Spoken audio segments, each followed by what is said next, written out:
Doina, écoute, j'ai le grand plaisir non seulement d'avoir eu tes œuvres pendant 2 mois à peu près, et, et de saisir au fur et à mesure de leur présence, de leur force et de l'énergie qu'il y a derrière ces peintures. Et aujourd'hui, le plaisir de parler avec toi. Alors, bien sûr, tout ça est le fait du hasard. Que tu sois moldave en pleine guerre d'Ukraine. Bien sûr, personne n'avait pensé que ça aurait lieu et personne n'a cherché à avoir une Moldave.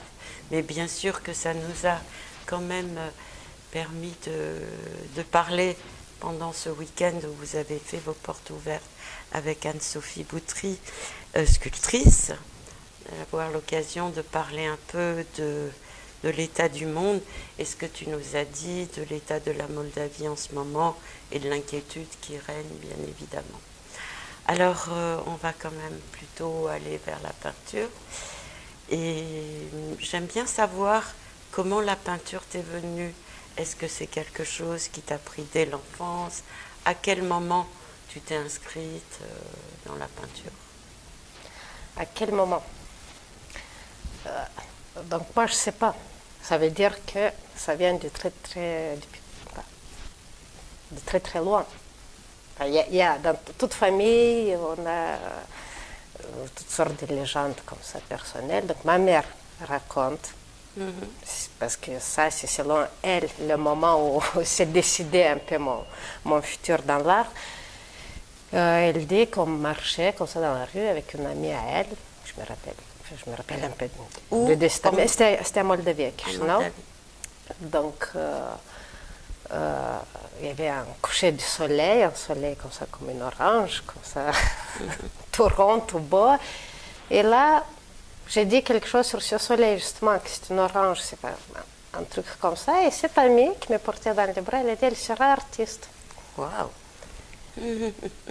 Donc moi, comme tous les enfants, évidemment, je m'en fichais complètement de l'art et de tout, mais j'ai eu toujours ce support de ma mère, qui sûrement me voyait toujours en train de dessiner avec ce désir. Enfin, tous mes livres de poésie, de contes qui étaient illustrés par moi-même, de manière complètement sauvage. Donc j'ai commencé à prendre toutes sortes de cours et d'activités extracurriculaires comme ça, en art plastique, dessin animé, peinture, etc., de l'âge de 8 ans. Et à 11 ans, j'ai laissé mon école normale, c'était une très bonne école, bilingue. Toujours en Moldavie. Toujours, je n'ai pas bougé de là. Donc, à 11 ans, ma mère m'a inscrite à une école de beaux-arts. Donc, c'était une école, ça c'était la spécificité un peu soviétique, parce qu'on avait ces écoles d'art, collège, lycée, qui étaient des écoles internats. Wow. Donc, c'était une école républicaine, la seule sur le pays, et dans ma classe, la moitié d'enfants ils venaient de la campagne, de différents villages, de différentes régions du pays. Donc, c'était une chose vraiment. C'était une entrée sur examen, donc on était choisis, on était une semaine apprendre à dessiner, et ceux qui étaient admis, vraiment, ils avaient été choisis dans tout le pays. Donc oui, j'ai toujours fait que de la peinture. Oui. Je ne sais pas faire autre chose. Je ne sais pas si c'est bien, si c'est mal, mais voilà, c'est quelque chose qui fait partie de moi à 100%. Donc voilà, je ne sais pas quelle est l'origine, c'est presque dans la nature, quoi. Et il y a des peintres dans votre famille?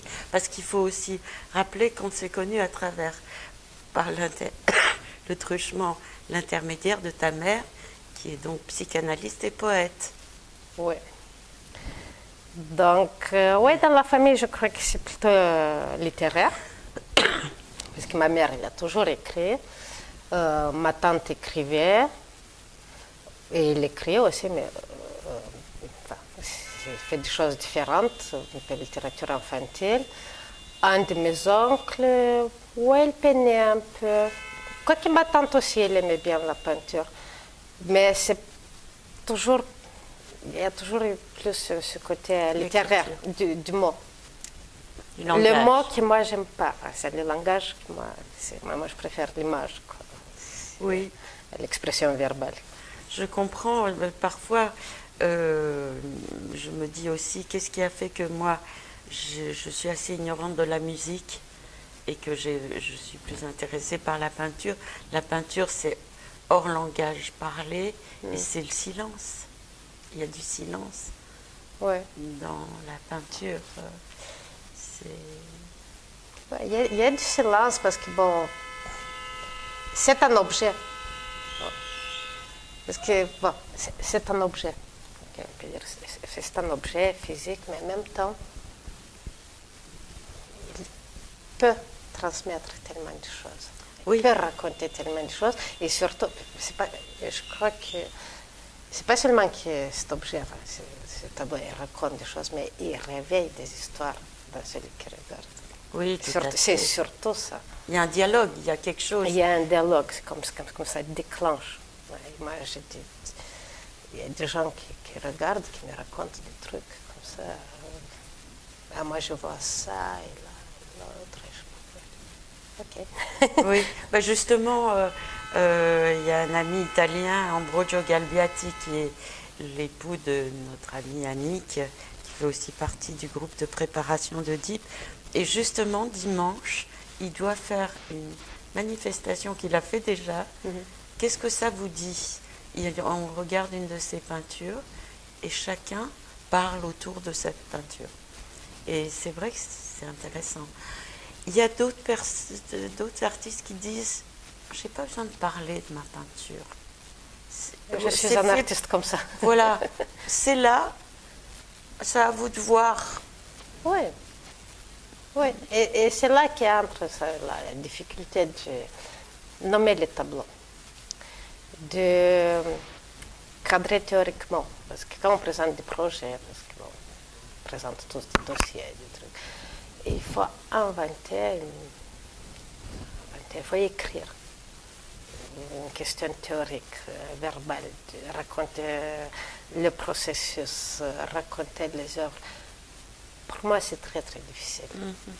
C'est très, très difficile parce que quand moi, je fais ces tableaux, souvent, ils sont bien en série.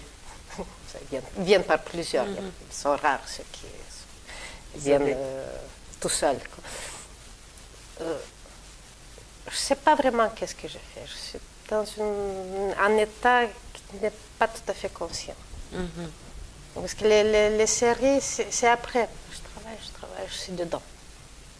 Je suis dedans, ailleurs, dans le tableau. Et c'est après que je peux commencer à penser, ok, j'en ai 10, voilà, ça me fait penser à ça. Donc, le rationnel vient après. Donc, c'est très difficile de lier le verbal à cet acte physique. Oui, c'est intéressant, oui. C'est un acte, c'est un geste. C'est un geste très corporel aussi. Oui, bien sûr, j'imagine. Mais dis-moi, pour revenir quand même, donc tu as été dans cette école vers 11 ans en Moldavie pour faire des arts plastiques. Et ensuite, quand est-ce que vous êtes venu en France? Quel âge avais-tu et comment ça s'est passé par rapport justement à ta formation, si on peut dire, en art? Bon, avec ma mère, on est venus séparément. En fait, moi, j'ai fini mon lycée. En Moldavie? Oui, en Moldavie. Et puis, bon, je devais aller à la fac. Je me suis dit, ok, je ne vais pas prendre peinture parce que je sais peindre. Comme tous les jeunes, je sais. Donc, j'ai pris la fac de céramique. Parce que je me suis dit, il faut apprendre autre chose aussi. J'ai toujours à Chisinau. J'ai duré 2 ans parce que j'ai détesté complètement. Amour. La céramique, la terre, l'argile, la question de faire ces moules en plâtre, cette question sale, très technique. La céramique, c'est très, très technique. Il faut être très patient. Ce n'est pas du tout mon cas. Toi, c'est pas, plus... Ouais, je suis plus explosive. C'est pas... Pulsionnel, comme ça. Oui, pulsionnel, voilà. Donc, j'ai complètement détesté ça et j'ai abandonné. J'ai abandonné. Et là, je me rappelle, ma mère, évidemment, très, très inquiète. Parce que, il faut faire des études. Je lui dis, je vais aller étudier à Paris. J'ai lancé comme ça le truc, l'école des beaux-arts. Heureusement qu'elle a pris vraiment ma parole très au sérieux. Elle m'a dit, OK.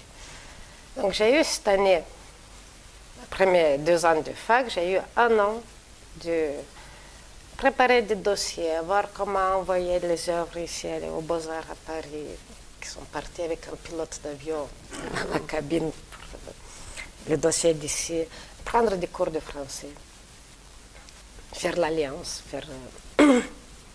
Donc, voilà, il y a eu une année de préparation. J'ai eu de la chance, je suis venue à Paris parce qu'il y avait toujours des examens d'admission, des entretiens. C'est compliqué, les beaux-arts. Oui, bien sûr. Donc, j'ai eu la chance d'être admise et je suis venue aux beaux-arts, en cours d'études. Les beaux-arts de Paris, donc, c'est... Voilà, non plus, ça n'a pas été l'expérience la plus positive pour moi. Moi, vraiment, maintenant, à mon âge, je pense que les beaux-arts de Paris ne sont pas vraiment faits pour des jeunes 18, 20 ans, qu'on est bête à ces âges, on ne sait rien de la vie. Et les beaux-arts ici ne sont pas adaptés pour les jeunes. Je ferai avec plaisir les beaux-arts maintenant. J'apprendrai tellement. Je profiterai vraiment de ce qui est l'école des beaux-arts, parce que j'ai la maturité de vraiment prendre les choses qui m'apporteraient. Donc, non plus, ce n'était pas la bonne expérience. C'était pas la bonne expérience, mais en même temps, il y a une chose. Ces années d'université, soit à Chisinau, soit ici aux Beaux-Arts, m'ont fait comprendre qu'est-ce que je suis réellement, qu'est-ce que je veux et qu'est-ce que je ne veux pas. Donc ça, c'était très important. Moi, j'ai compris que je ne suis pas céramiste, je ne suis pas patiente, je suis gestuelle. Aux Beaux-Arts, je ne suis pas conceptuelle. Je ne suis pas dans cette question de la théorie de l'art contemporain. Je ne suis pas dans le multimédia. Donc, j'ai eu besoin de cette période de formation. Il y a eu beaucoup de déformation, mais c'était très, très formatif pour moi, en tant qu'artiste, de comprendre que je suis peintre. Et quand je dis peintre, c'est très affirmé, avec une bonne majuscule et un bon point à la fin. C'est peintre, point. Donc, et pas n'importe quelle peinture non plus. Je pense que dans ma peinture, c'est moi. Enfin, c'est réellement moi. Et ça, c'est très, très important. C'est très important pour un artiste d'avoir les yeux très ouverts, le cerveau très perméable, regarder tout, connaître tous les artistes, avoir des artistes qu'on admire, mais rester soi. Et montrer son individualité, son identité, qu'elle sort vraiment crue, comme ça, sur le support, quel que soit le support. Quels sont les artistes que tu admires alors? Parce que tu viens de parler quand même de... Donc cette année, c'est la première fois, enfin, c'était en décembre, je ne sais pas quand j'ai vu cette exposition, je suis allée voir l'exposition de Georg Baselitz au Pompidou. Ah oui. Donc c'est un artiste que moi j'aime beaucoup, mais que je n'avais jamais vu en vrai. Donc, je le connaissais en photo, je l'adore. Et là, je suis entrée dans la salle et je dis waouh. J'étais émerveillée. Vraiment, ce moment de waouh, moi je veux être comme lui. C'est comme les enfants. Moi, quand je serai grande, je vais être comme lui. Je veux peindre comme ça. Et je veux cette grande toile, ce grand geste, cette force qu'il a. Je sais que je pourrais l'avoir, mais je suis encore timide. Et je ne suis pas lui, je suis Doina, je ne suis pas Georg Baselitz, je suis quelqu'un d'autre. Donc voilà, il y a cette admiration. Déjà, le plaisir de regarder cette peinture, mais c'est un plaisir tel que tu as envie de toucher, tu as envie d'être dedans, dans le tableau. Donc, ça m'arrive beaucoup avec les Allemands, c'est Baselitz et Kiefer. D'accord. Et puis, il y a cette question de comment il fait moi aussi, je voudrais pouvoir peindre comme ça. Donc, il y a à la fois, comme tu dis, du pulsionnel, ce que tu es, mais il y a aussi toutes ces... comment il peint, comment il fait, sans doute ce savoir-faire aussi. Oui, je sais comment il fait parce que je regarde de près. Moi, je vois le coup du pinceau, je vois le trait, je vois l'énergie, je vois les tableaux de base. Ça me fait rire en fait, parce que toutes les grosses brosses, et il travaille au sol. Donc, il y a certains tableaux, il y avait l'empreinte de sa chaussure sur la toile. Pourquoi? Parce que lui, il travaille là avec ses brosses, avec ses trucs, mais il marche sur la toile. Donc, moi, ça m'a rapproché parce que quand je travaille aussi, tout est par terre. Je n'ai aucun respect pour mes toiles. Ils sont là, je peux marcher sur elles. Voilà, on est... Qu'est-ce que c'est? Alors, qu'est-ce que c'est cette chose avec laquelle que tu piétines, que tu caresses, que tu... Hein, il y a quelque chose d'assez intéressant dans la manière dont tu dis ton rapport à la chose. Parce que c'est physique, c'est corporel. On a une relation physique avec la toile. Donc, quand la toile sort de l'atelier, donc vient dans une exposition, évidemment, je dis aux autres, j'ai exposé à des musées, donc il y a des gens qui accrochent. Attention avec mes tableaux. Donc, j'ai eu même des personnes avec des gants blancs en train de manipuler mes tableaux pour l'accrochage, les dessins, et tout. Attention, c'est fragile, ça se casse, il ne faut pas abîmer. Mais dans mon fort intérieur, je dis, mais s'ils savaient comment je maltraite ces œuvres dans leur maison, à l'atelier. Non, mais c'est une relation très intime que j'ai avec l'œuvre et que l'œuvre n'a pas avec les autres. C'est sûr. Voilà. Il y a un passage là. Il y a un passage, il y a une limite, il y a une barrière, commence le respect. Et tu dessines aussi beaucoup? Comment tu es par rapport au dessin graphique? Donc le dessin, ça fait plusieurs années que je commençais à travailler sérieusement le dessin. Et quand je veux dire sérieusement, je veux dire que je commençais à considérer le dessin comme une œuvre en soi, complète. Parce que mon éducation, j'ai une éducation très très académique, le dessin dans l'académie, c'est le croquis et c'est la préparation du tableau. Donc le dessin, c'est ça, c'est ce qui précède la peinture.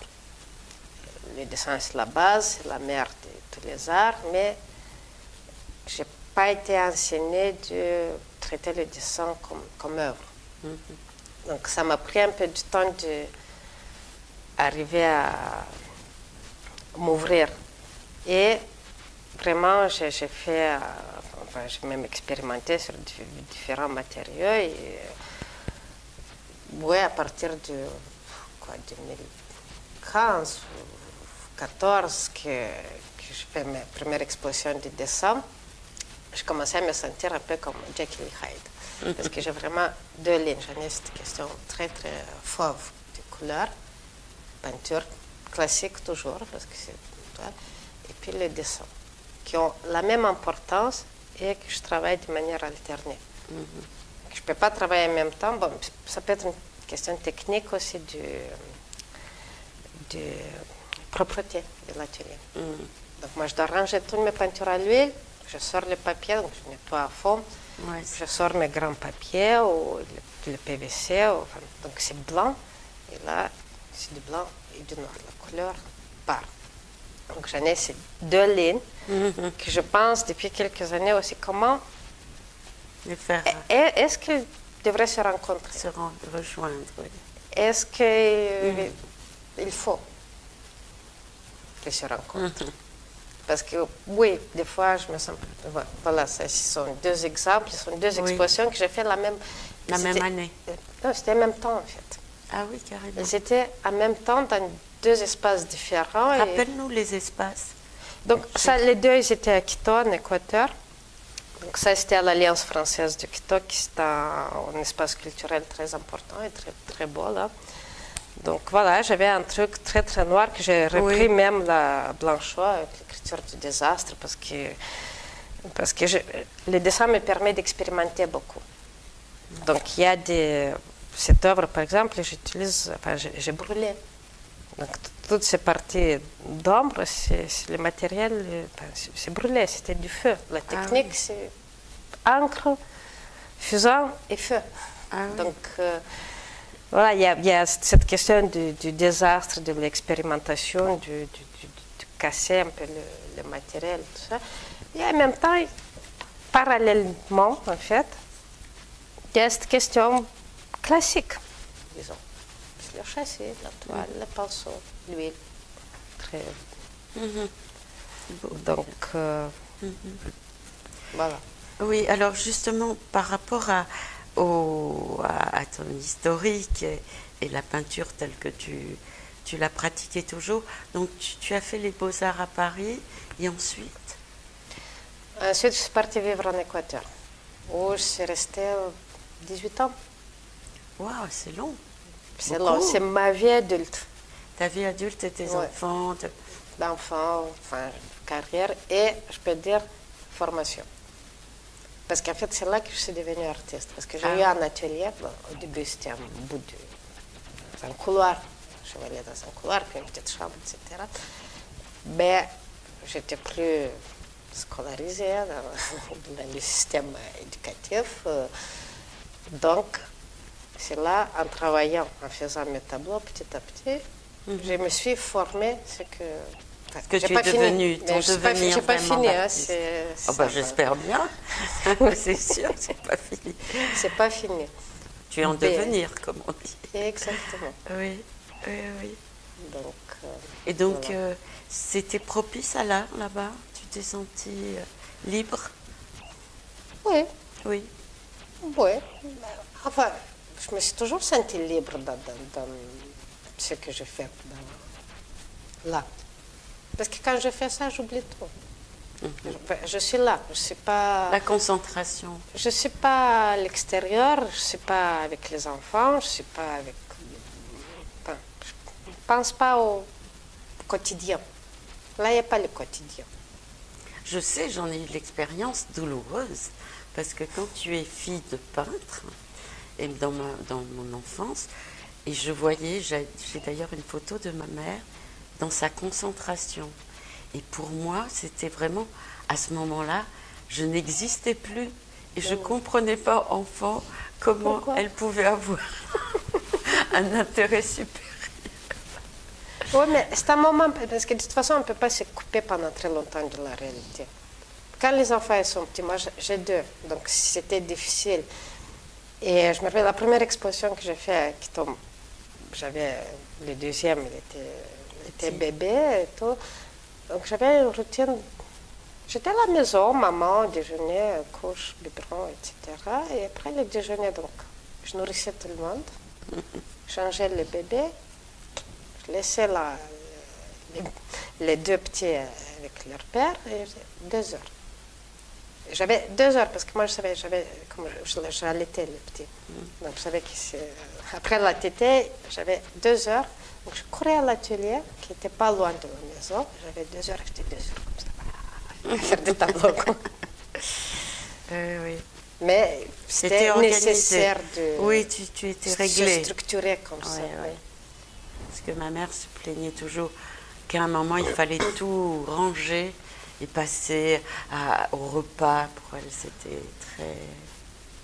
Oui, mais ça m'est arrivé à moi quoi. aussi, laisser la soupe. 40 minutes. Donc, là-bas, tu es devenue... tu t'es vraiment identifiée comme artiste. Et ensuite, tu as quitté donc l'Équateur? Oui. En quelle année? Donc, j'ai pris la décision, donc, j'avais envie depuis un moment de revenir en Europe, donc 2019, ouais, c'était fait. Donc, je suis arrivée à Paris fin 2019, la meilleure époque. Oui, oui, oui. Au début des événements historiques. Voilà, encore d'autres événements historiques. Qu'on n'a pas envie de vivre. Quoi. Mais, bon, la vie n'est pas simple. Voilà, on prend des décisions, on fait des ruptures et puis on fait avec. On essaie de s'arranger aux événements et la vie comme elle vient. C'est la survivance.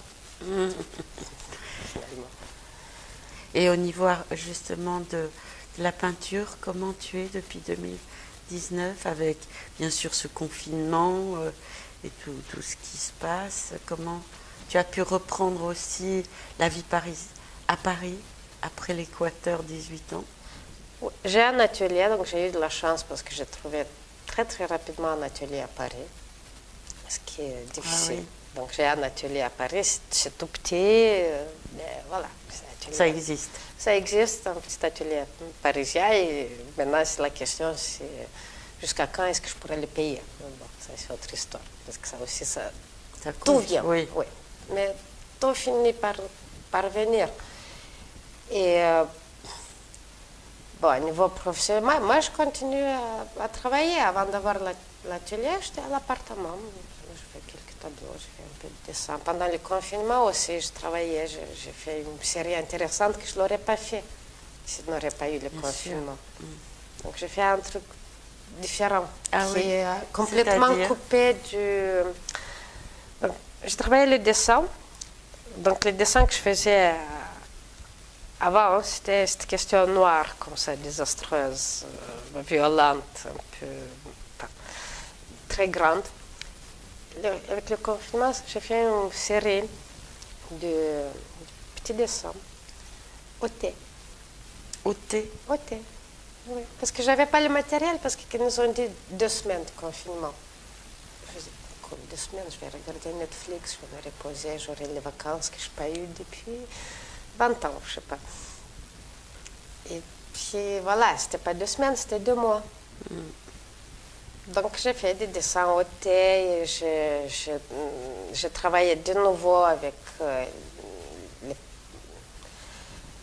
Gerasim Luca, le poète. Oui. Donc je l'ai très souvent intégré dans mes dessins. Ah oui? Dans cette écriture, parce que bon, j'intègre l'écriture dans mes dessins qui n'est pas lisible, mais qui est importante pour moi, parce que j'aime beaucoup Gerasim Luca. C'est une écriture très, très abstraite, très rythmique. Et le trait, il est rythmique, donc c'est comme si c'était une sonorité. Dis-nous qui c'est, pour ceux qui ne le connaissent pas. Donc, peut-être je devrais prononcer à la française, c'est Luca, c'est Gerasim Luca. Donc, c'est un poète d'origine roumaine, français.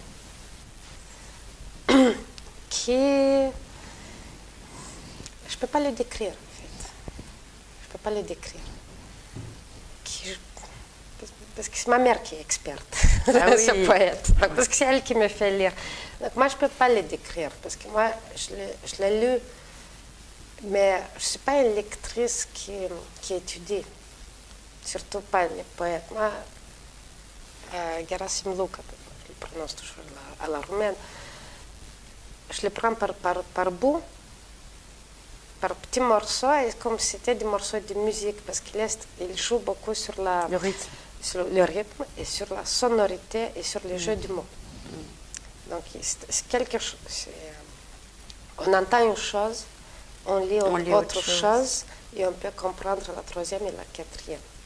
Donc il joue, et le français, la langue française, vraiment, il permet de jouer sur les sonorités, parce qu'il y a tellement de mots qui s'écrivent différemment, qui se prononcent de la même manière, et se prononcent vite. C'est encore moins clair, donc voilà, c'est ça qui m'attire, parce qu'il n'est pas clair dans sa langue. Il brouille vraiment. Et c'est ça qui me plaît. Mais en revenant au confinement, mais ça c'est la chance, parce qu'il y a toujours l'hasard. C'est l'hasard qui fait les choses. Que tu saisis. Oui, quand saisis, parce que je trouvais, moi j'occupe l'appartement de quelqu'un, c'est autre histoire. Donc je trouve Gerasim Luca dans la bibliothèque, mais ce n'était pas les poèmes, c'était un livre que je ne connaissais pas. C'est une série de lettres qu'il a écrites dans les années 50. Ah oui. Des lettres à inconnus. Donc, ce sont des lettres qui mettaient la date, novembre 1950, je ne sais pas quoi. Monsieur, des lettres d'une abstraction. Ben, je vais dire qu'une lettre, c'est pourquoi on écrit des lettres. C'est pour donner des nouvelles, demander des nouvelles, faire une requête. La lettre, c'est quelque chose de très, très concret. Il y a un message concret. Lui, il n'a pas ça. C'est un peu... Ben, je ne sais pas, il est autour de quelque chose, dans le flou, dans le vague. Il n'a pas de concret, il n'a pas de requête, il n'a pas de question, il n'a pas d'information. À qui c'était adressé? À personne. Mais il l'envoyait ou c'était vraiment Donc, c'est une série de 23 lettres qui ont été envoyées à des adresses random. Ah oui. Ça a été envoyé, donc il y a des gens dans les années 50 qui ont reçu ces lettres. Ça pouvait être n'importe qui. C'était une adresse à assez hasard. floue. Exact. Donc c'est une chose absolument extraordinaire. Donc moi, ça m'a beaucoup touchée. Donc moi, je faisais mes dessins au thé et je recopiais des petits bouts de ces lettres parce qu'il y a certaines qui me faisaient tout simplement rire. Il y a cette tournure d'idées comme ça.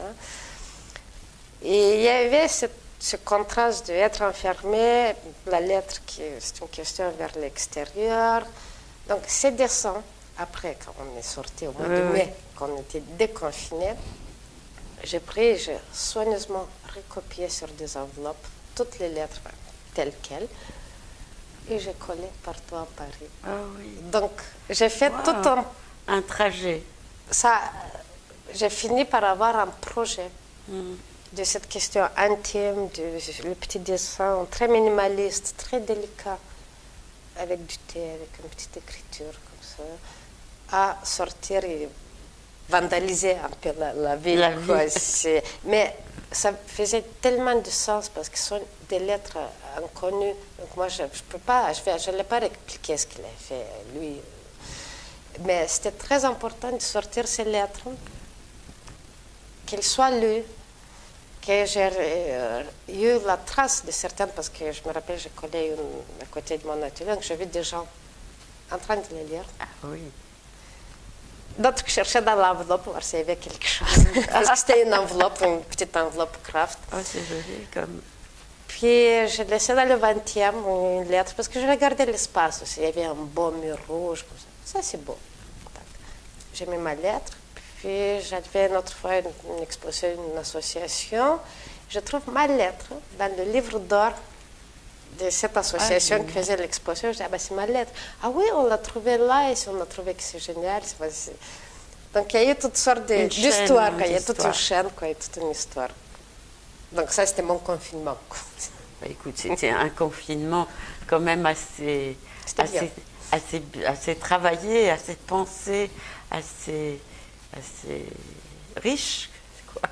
Oui, c'était riche, c'était bien. Mais c'est vrai que c'est un moment où chacun avait à trouver quelque chose pour donner un peu de direction. Enfin, nous, on travaillait au téléphone, donc on avait cette direction. Mais oui, bah, écoute, tu dis des choses qui sont très, très jolies. Donc, tu es contente d'être à Paris en ce moment? Oui, très contente, vraiment, malgré tout, parce que je ne suis pas venue à la bonne époque. Je suis arrivée à un mauvais moment parce que on est arrivé avec mon fils, on a eu le mois de novembre, donc on a fait le touriste. On s'est fait tous les musées, on s'est promené, il faisait beau, je me rappelle. Puis on a eu la grève du transport à Paris, c'était vraiment terrible, plus d'un mois sans pouvoir se déplacer. Puis un petit moment de répit, le Covid. Et maintenant, cette crise avec la guerre qui est vraiment 1000 fois pire que le Covid, la grève du transport, tout ça. Moi, je préfère une grève du transport 2 jours à la semaine. Mais dis-moi, qu'est-ce que tu entends de la Moldavie en ce moment? Des gens que tu connais là-bas? Enfin, des gens que peut-être de ta famille même. Donc, la Moldavie, il y a une chose, j'ai essayé de parler avec des amis. J'ai l'impression que les gens sont si occupés, si préoccupés, occupés et préoccupés, qu'ils ne veulent pas tellement communiquer. Ils disent oui, il y a beaucoup de propagande, parce que oui, il y a beaucoup de propagande. Nous avons une grande population russophone, russophile, etc. Les nostalgiques aussi de l'Union soviétique et tout. Il y a une telle tension que je sens que les gens ne veulent pas parler. Parce qu'il y a cette tension, et que moi je la comprends très très bien, parce que c'est la même tension que je sentais quand ça a tombé la nouvelle, ce jeudi 24. Oh, on est les suivants. Aujourd'hui, demain ou quand. Mais c'était, ça te prenait la gorge. On est les suivants et on n'est pas l'Ukraine. L'Ukraine, c'est très très grand, ils sont mieux équipés, c'est différent. La Moldavie, c'est minuscule. C'est absolument minuscule et il n'y a rien. Enfin, il n'y a rien. Ils ne sont pas armés. Aucun type de puissance, il n'y a pas d'armes, il n'y a rien. Donc c'est un peu maintenant une question de, je ne sais pas si attendre. Il y a une chose bonne, parce que c'est arrivé que là, c'est l'État et la population, la Moldavie, c'est deux parties officielles, la privée au moment quand ça a commencé la guerre, donc ont été prises des décisions tout de suite qui étaient très bonnes. Fermer le pays, du point de vue aérien, etc.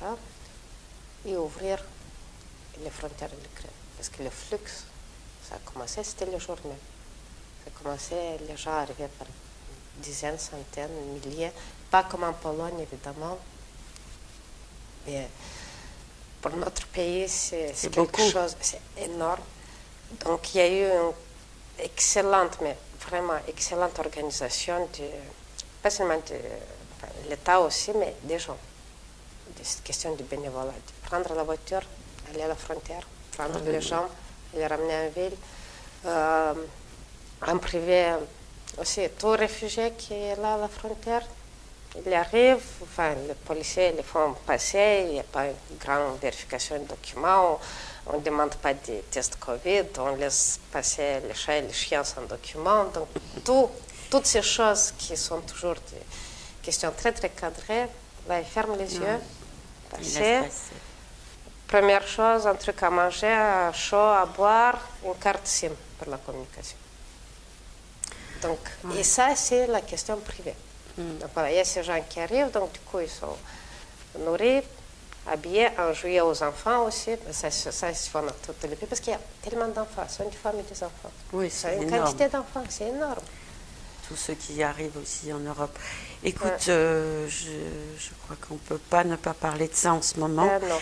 Alors, je pense qu'on va arrêter dans quelques minutes. Je voulais juste aussi que tu nous dises quelques mots, puisqu'on en a parlé dimanche, de ta mère, et à la fois psychanalyste et poète, et on a parlé de ce livre de Tsvetaeva, de Marina.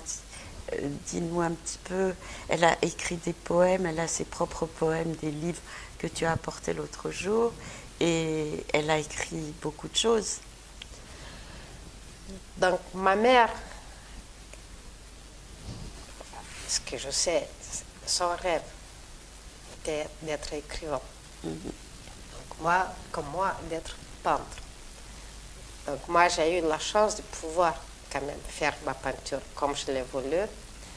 Elle n'a pas eu cette chance durant ça. Donc c'est maintenant qu'elle peut enfin exercer son talent. Sa passion, son talent. C'est merveilleux. Ah oui, tant mieux. Donc, écoute, c'est merveilleux. Oui, parce que même en Moldavie aussi, il a publié des livres, il a toujours écrit. Mais maintenant, ça se matérialise. Il y a des livres qui se publient, il y a des éditeurs. Donc c'est une chance aussi. Écoute, comme on ne se connaît que virtuellement, puisqu'elle est à Montpellier et moi à Paris et qu'elle vient rarement, j'espère un jour aussi avoir l'occasion de la rencontrer, Je suis très contente qu'elle nous ait mis toutes les deux en contact. Ah oui, Merci beaucoup. Je la représente aussi. Voilà, exactement.